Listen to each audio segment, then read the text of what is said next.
It's really hard for an organization to move and continue its activities when it lacks capital. So for today, I'll teach you on how you'll raise money in better way than issuing your stocks. It's called issuing of bonds. Bonds are instrument of indebtedness of the bond issuer or the borrower to the bondholder or the investor willing to lend money. It is referred as fixed income instrument since bonds traditionally pays a fixed interest rate to the holder. Investors will be given a bond certificate, which is a legal document describing the indebtedness of a borrower and the terms how will the investors be paid back. Now, why did I say issuing of bonds are better than issuing of stocks? Number 1. Bonds are safer than stocks. Number 2. Simply a form of debt financing. Number 3. Cheaper than issuance of stocks. Number 4. Issuing of bonds can reduce company stocks liability. Number 5. Bonds enable more cash to be retained in the business. Bonds are safer investment than stocks.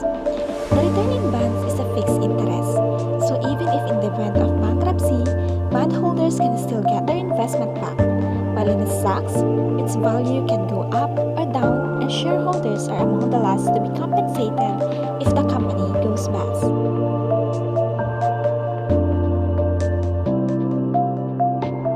Corporate bonds are simply a form of debt financing.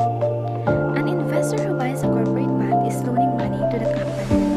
They do not become a part owner of the company, while an investor who buys stocks became part of the company and acquire control over the company. Issuance of bonds is cheaper than issuance of stocks. When a company sells new shares, the value of its existing shares is diluted. Since shareholders take on more risk than bondholders, shareholders require a higher rate of return than do bond investors. Issuing bonds over can reduce companies' tax liability.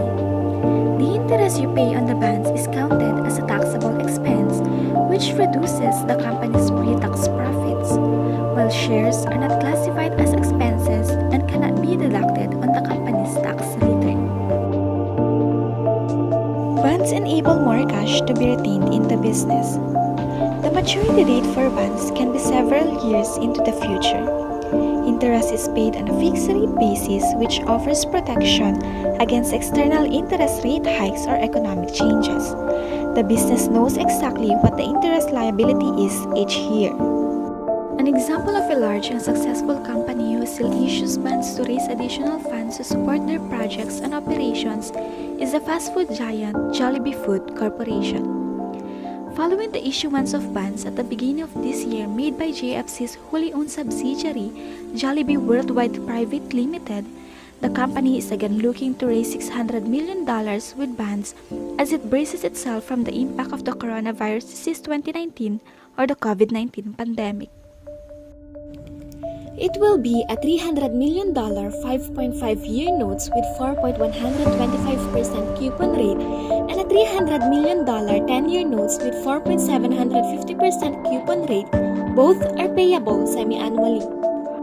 The proceeds will be used for general corporate purposes, specifically as a precautionary measure from unforeseen eventualities that may be caused by the COVID-19 pandemic. And that is all about bonds. It is a remedy when you want to raise money for your finances, but there will always be risk attached to it. The higher the risk, the higher the potential reward for your company. That's all for this video. Stay tuned for the next episode of our Business Talk.